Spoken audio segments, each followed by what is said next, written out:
चलिए, जय हिंद। आप सभी का स्वागत है आपके अपने परिवार सागर क्लासेस में। कल वाले वीडियो में अपन ने देखा था कि विजय सिंह पथिक ने जो है ऊपरमाल किसान बोर्ड की जो स्थापना की थी और उसका सरपंच बनाया था मन्ना जी पटेल को। आज अपन उससे आगे देखने वाले हैं और लमसम हमारा जो किसान आंदोलन है वो आज जो है 50% या आधा किसान आंदोलन खत्म हो जाएगा। बाकी का आधा एक दो वीडियो में फिनिश कर देंगे। किसान आंदोलन 44 वर्षों तक चला था, लंबा था और डिटेल से भी अपन इसको पढ़ रहे हैं। एक भी क्वेश्चन छूटने वाला नहीं किसान आंदोलन से, एक भी। जितने भी क्वेश्चन बनेंगे सब ये आपने जो पढ़ा है उसी कंटेंट में से बनने वाले हैं। तो देखिए, किसानों के संगठन और उनकी वीरता को देखते हुए, क्योंकि किसानों की जो संगठन, उनकी जो वीरता थी वो चारों तरफ आग की तरफ फैल गई थी, क्योंकि ये जमकर विरोध कर रहे थे ठिकाने में जो वहां का जो स्वामी था उसका जमकर विरोध कर रहे थे। तो एक प्रकार से आग की तरफ फैल गई बात। और किसानों की इस संगठन की वीरता को देखते हुए बाल गंगाधर तिलक ने ना सिर्फ किसानों को समर्थन किया, यहाँ तक कि एक अंग्रेजी पत्र मराठा, इस पत्र में इन्होंने किसान आंदोलन के बारे में प्रकाशित कराया। इन्होंने बाल गंगाधर तिलक ने किसानों की एकता और संगठन को देखते हुए, ठीक है। और यहां तक भी बाल गंगाधर तिलक ने मेवाड़ की जो महाराणा थे उनको पत्र भेजा, उसमें लिखकर भेजा कि मेवाड़ तो हमेशा से स्वतंत्रता के लिए लड़ता रहा है, स्वतंत्रता का जो है स्वतंत्रता का पुजारी है मेवाड़। फिर मेवाड़ के अंदर इस प्रकार से स्वतंत्रता प्राप्त करने के लिए लड़ाई क्यों, ये एक प्रकार से मेवाड़ पर कलंक है। ये बात कही बाल गंगाधर तिलक ने पत्र के अंदर, किसको, मेवाड़ जो वहां की जो महाराणा थे उनको। 1917 के अंदर जो रूस की क्रांति चल रही थी, उस समय 1917 में रूस की क्रांति चल रही थी, वहां पर भी ऐसा ही सीन था, किसान अगर विरोध कर रहे थे। तो इस बात की जानकारी विजय सिंह पथिक किसानों तक पहुंचा रहे थे, ठीक है। विजय सिंह पथिक रूस में कौन है, विजय सिंह पथिक रूस में चल गया, नहीं।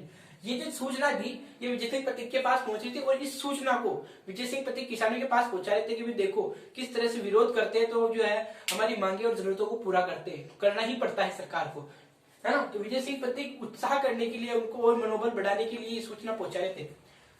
ब्रिटिश सरकार को इस बात का पता चला।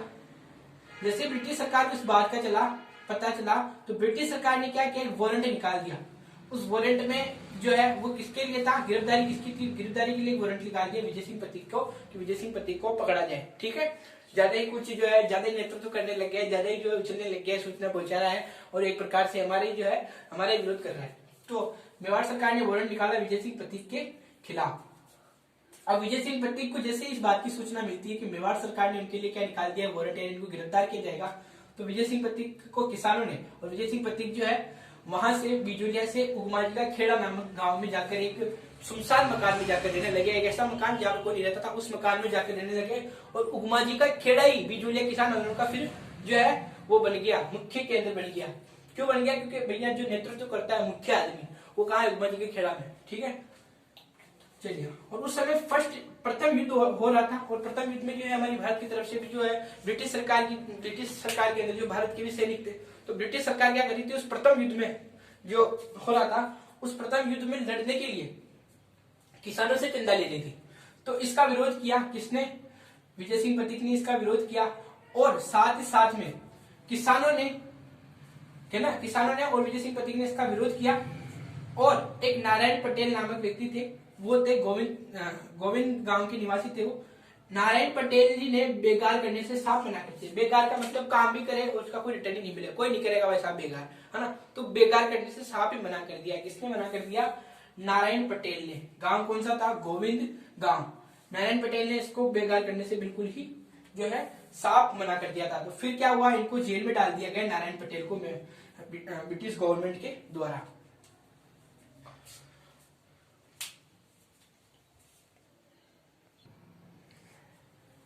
ठीक है, तो इनको जेल में डाल दिया। अब जैसे इनको जेल में डाला और उधर विजय सिंह पथिक के लिए वारंट निकालना, अब इनके नेतृत्वकर्ता जो थे उनके ऊपर, तो इस प्रकार से क्या हुआ, 2000 किसान जो है इकट्ठा हुए और 2000 किसानों ने नारा लगाया। जहां पर इनको गिरफ्तार कर रखा था वहां जाकर 2000 किसानों ने नारा लगाया था कि इन्हें छोड़ दो या हमें जेल दो, इन्हें छोड़ दो या हमें जेल दो। तो इस प्रकार से जो प्रशासनिक अधिकारी थे वो एक प्रकार से डर गए इस 2000 किसानों की भीड़ को देखकर कि भाई अगर इन्हें नहीं छोड़ा तो या तो इनको इतने सारे आदमी, भाई साहब 2000 घुसाओ 2000 आदमी, है ना। तो वो डर गए, या तो मान जेल में डालोगे ना, या तो मारे भी जेल में डालो, या छोड़ दो। तो फिर जो है विवश होकर नारायण पटेल को छोड़ना पड़ा। ठीक है, नारायण पटेल को छोड़ना पड़ा।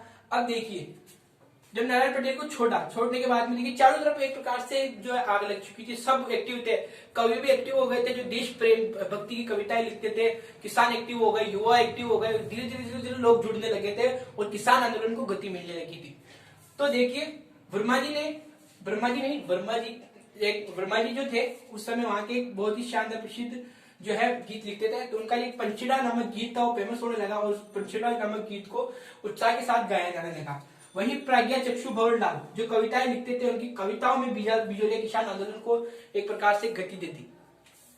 ठीक है, और फिर विजय सिंह पथिक ने भी युवाओं के अंदर जोश बढ़ने के लिए ऊपर माल का डाका के नाम से जो है प्रकाशन करवाया, समाचार पत्र का प्रकाशन करवाया। देखिए अब आगे बढ़ते हैं अपन, यहां तक समझ में आ गया? आगे बढ़ते हैं। धीरे धीरे किसान आंदोलन बढ़ता जा रहा है, लोग जुड़ते जा रहे हैं, जितना विरोध हो रहा है, हालांकि उनको जेल में भी डाल रहे हैं, उनके साथ अत्याचार भी हो रहे हैं, लेकिन किसान जो है उनका मनोबल टूट नहीं रहा है और लोग बढ़ रहे हैं, आगे बढ़ रहे हैं। कानपुर के अंदर एक प्रताप नामक समाचार पत्र था जिसके संपादक थे गणेश शंकर विद्यार्थी। इन्होंने बिजोलिया किसान आंदोलन के बारे में उनको पता चला, जब उन्होंने अच्छे से इसको देखा तो इन्होंने अपनी प्रताप नामक समाचार पत्र में बिजोलिया किसान आंदोलन को प्रकाशित किया, यानी उसको और गति दे दी। यानी एक छोटे से गांव से, एक छोटे स्तर से जो किसान आंदोलन शुरू हुआ था वो काफी बड़े एरिया में जो है फैल चुका था, हर जगह जो किसान आंदोलन की चर्चा होने लगी। वहीं 1918 के अंदर कांग्रेस अधिवेशन हो रहा था। ठीक है, कांग्रेस भी उधर जो है सत्ता को संभालने के लिए एक्टिव थी, कांग्रेस भी जो है मीटिंग पे मीटिंग कर रही थी। तो 1918 के अंदर जो कांग्रेस की मीटिंग थी दिल्ली के अंदर, पथिक जी और वर्मा जी और साधु सीताराम, ये पथिक जी और तीनों मिलकर कहाँ पहुंचते? दिल्ली पहुंचते हैं और वहां मीटिंग में जाकर एक बार का जाकर वहां से जुड़ते हैं, समझते क्या है। और जब दूसरी बार अमृतसर के अंदर जो मीटिंग होती है, कांग्रेस की अधिवेशन होता है 1919 में, तो फिर ये बाल गंगाधर तक इनकी सूचना पहुंच गई थी। तो बाल गंगाधर तिलक ने इस अधिवेशन में बिजोलिया किसान आंदोलन की इस सारी घटना का, अत्याचार का प्रस्ताव रखा कि भाई ऐसे ऐसे सीन है, हमें उनके लिए भी काम करना चाहिए। ठीक है, वो भी हमारा ही एक प्रकार से हिस्सा है। तो बाद में पथिक जी ने भी जो है इसमें मीटिंग में मेवाड़ सरकार और भारत सरकार को ठिकाने की जो अत्याचार थे, है ना, हालांकि मेवाड़ सरकार भी ठिकानों के साथ मिली हुई थी, लेकिन ठिकाने के जितने भी अत्याचार हो रहे थे किसानों के ऊपर, उन सब के बारे में बताया पथिक जी ने। और 1919 के अंदर इन सभी जो है भारत सरकार को पता चल चुका था कि मेवाड़ सरकार के जो ठिकाने वो एक प्रकार से अत्याचार कर रहे हैं किसानों के ऊपर, काफी ज्यादा उनसे कर लिया जा रहा है, काफी ज्यादा परेशान कर रहे हैं। तो 1919 के अंदर 1919 अमृतसर में महोत्सव हुआ था, उसके बाद में 1919 के अंदर एक आयोग का गठन किया गया, यानी एक कमेटी बनाई गई, एक जो है उसके अंदर कौन कौन थे? एक छोटे ठाकुर अमर सिंह, है ना, ठाकुर अमर सिंह, और एक थे अफजल अली जो कि एक न्यायाधीश थे, एक जो कोर्ट के न्यायाधीश थे। कौन? अफजल अली, ठाकुर अमर सिंह और बिट्टू लाल भट्टाचार्य जो कि मंडलगढ़ का एक हकीम था। ठीक है, ये तीनों आदमी इस आयोग के अंदर थे और इस आयोग का प्रमुख काम था बिजोलिया किसान आंदोलन पर हो रहे अत्याचारों के बारे में, क्या क्या जो है कैसे उन पर अत्याचार हो रहे हैं उनके बारे में जो है सरकार तक सूचना पहुंचाना, ताकि सरकार जो है ठिकाने के किसानों की सहायता कर सके। तो यहाँ तक आप सभी लोगों को समझ में आ गया होगा अभी किसान आंदोलन जो है, क्योंकि ये बहुत ही बड़ा किसान आंदोलन है, बहुत भारत का पहला संगठित किसान आंदोलन है, इसलिए देखिए मामला कहां तक पहुंच गया, भारत सरकार तक मामला जा चुका है। क्यों है?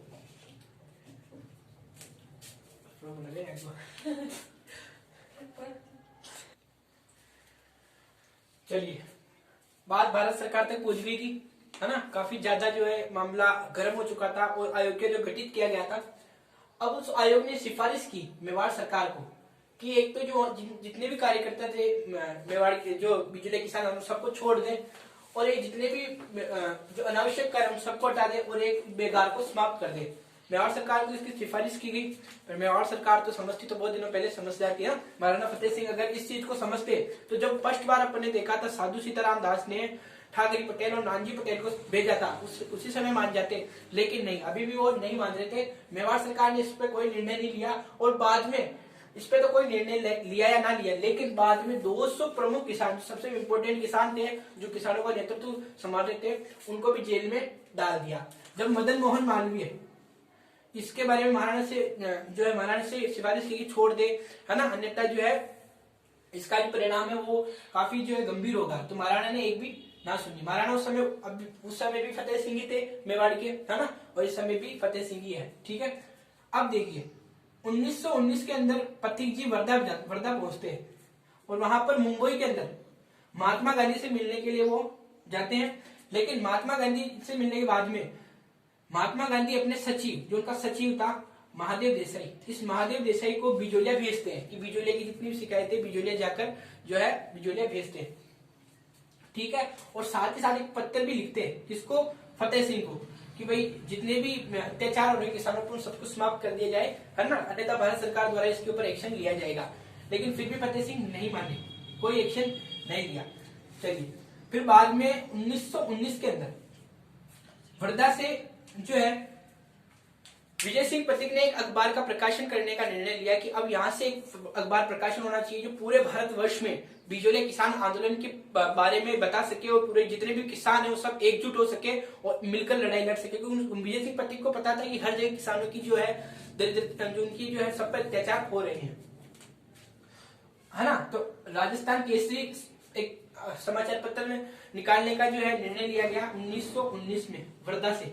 ठीक है, और इसके जितने भी इसके जो संपादक थे, यानी इसको छापने वाले जो थे वो थे रामनारायण चौधरी जो थे, इसके संपादक थे। और इसकी अखबार से छपाई से संबंधित और टोटल जो भी खर्चा आने वाला था, यानी आर्थिक जिम्मेदारी जो अखबार की ली थी वो जमनालाल बजाज ने ली थी। आर्थिक जिम्मेदारी मतलब जो भी खर्चा आएगा, जो भी सीन है इस अखबार को छपाने में। और इस अखबार में सबसे ज्यादा हाईलाइट किसको किया जाएगा, बिजोलिया किसान आंदोलन को।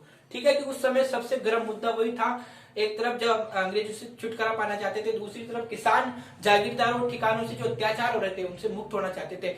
अपनी अपनी आजादी थी, अपनी अपनी लड़ाई लड़ रहे थे सभी लोग। ठीक है, तो इस अखबार को जो निकालने का निर्णय लिया गया। रामनारायण चौधरी इसके संपादक थे, उसकी आर्थिक जिम्मेदारी जमनालाल बजाज ने उठाने की जो है जिम्मेदारी ली। और इस बाद में क्योंकि विजय सिंह पथिक तो कहां चले गए थे, वर्धा, और यहाँ जो किसान आंदोलन चल रहा था बिजोलिया में, उसका संचालक किया वर्मा जी ने। ठीक है, किसने किया, वर्मा जी ने।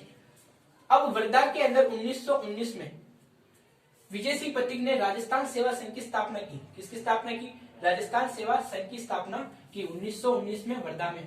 बाद में 1920 में इस राजस्थान सेवा संघ का स्थानांतरण कर दिया गया अजमेर में। जो आज भी वर्तमान में आप अजमेर में जाओगे तो राजस्थान सेवा संघ के नाम से जो है वहां पर आपको आयोग देखने को मिलेगा। तो उस समय इसकी स्थापना किसने की थी, विजय सिंह पथिक ने। कब की थी, 1919 में। बाद में 1920 में स्थानांतरित कर दिया गया अजमेर। ठीक है, स्थापना 1919 में हुई थी, स्थानांतरित कर दिया अजमेर। और जो राजस्थान केसरी जो वर्धा में अपन ने देखा था, यहाँ वर्धा में जो छपाई जो इसको छापने का निर्णय लिया था, उस अखबार को भी कहाँ स्थानांतरित कर दिया, मतलब उसका सारा काम वगैरह जो भी करना था वो कहाँ स्थानांतरित कर दिया, अजमेर। और उससे विजय सिंह पथिक भी अजमेर में रहकर ही किसान आंदोलन के बारे में, जो किसान आंदोलन को नेतृत्व, एक प्रकार से किसान आंदोलन की योजनाएं जो बन रही थी वो अजमेर से ही बन रही थी। और यहाँ एक और नया अखबार छपना चालू हुआ, नवीन राजस्थान। ठीक है, इसके बाद में जो वर्मा जी है जिन्होंने किसान आंदोलन को संभाल रखा था, किसान आंदोलन काफी तीव्र गति से चल रहा था और सफलता के धीरे धीरे नजदीक पहुंच रहा था। ठिकाने के जो जागीरदार जितने भी थे वो परेशान हो चुके थे। ठीक है, तो किसान आंदोलन काफी ज्यादा तीव्र हो चुका है। आज की इस वीडियो में बस अपन इतना ही पढ़ेंगे। कल वाले वीडियो में अपन इस किसान आंदोलन को समाप्त करने का पूरा प्रयास करेंगे, है ना। फिर भी हमारे हाथों में नहीं है, अपन को बिल्कुल अच्छे से देखते देखते चलना है किसान आंदोलन को। जितने भी सारे डाउट्स अपने क्लियर होने चाहिए। तो किसान आंदोलन बहुत ज्यादा तीव्र हो चुका है कि दो अखबार किसान आंदोलन की छपाई कर रहे हैं। दो अखबार में बस कुछ भी नहीं चल रहा है, बिजोलिया किसान आंदोलन, बिजोलिया किसान आंदोलन। जैसे आज के टाइम पे क्या चल रहा है, आप अखबार उठाते हो क्या देखते हैं, REET level 2, REET level 2, REET level 2, REET level 2। ऐसा गेलं गड़ परेशान कहीं करू मैंने कहीं काट रहे, है ना। तो उस समय भी क्या हुआ कि मेवाड़ सरकार के बारे में बिजोलिया किसान आंदोलन, बिजोलिया किसान आंदोलन, बिजोलिया किसान आंदोलन, किसानों के साथ अत्याचार किया, किसानों के साथ किए कर, किसानों को एक होना चाहिए ना। तो ऐसे आग जल गई थी उस समय, जैसे अभी जली हुई है ना लोगों के अंदर। रोज रोज सुबह पहले उठता है, पहले रीट वाले जो है कोई तो नाटिका बड़ा लिख रहे हैं डॉक्टर के बाहर है ना, कोई क्या कर रहे हैं। तो उस समय एक गर्म बहुत भयंकर मुद्दा हो चुका था बिजोलिया किसान आंदोलन। एक छोटी सी जगह से स्टार्ट हुआ था, है ना। फतेह सिंह बेटा बात मान ले तो कि नानजी पटेल और ठाकरे पटेल की तो इतनी बड़ी समस्या देखने ना आती। अब देखो कि डगमगागी मेवाड़ सरकार, है ना। अभी किसान आंदोलन तीव्र हो चुका है, आगे आगे देख के होता है क्या, किसान आंदोलन सफल होगा और मेवाड़ सरकार की जो है आत्मा तिलमिला जाएगी कि पहले मान लेते तो बढ़िया होती है। ठीक है, तो आज की इस वीडियो में बस इतना ही देखेंगे। आई होप कि आप लोगों को किसान आंदोलन में ऐसा लग रहा होगा कि आप भी जुड़े हुए, आप भी समर्थन कर रहे हैं, आप भी लग रहे हैं, आपको भी लग रहा है कठिन सफलता मिली, चमड़ सड़क चल रहे हो 1897 प्रारंभ हुए कानगिदे इटाली से आए, है ना। तो 44 सालों तक किसान आंदोलन चला था, लेकिन है ना, तो आपको मजा आ रहा होगा कि खूटे मेवाड़ सरकार ने तो पकड़ कितना टैक्स लगा दिया। आज की इस वीडियो में बस इतना लेंगे।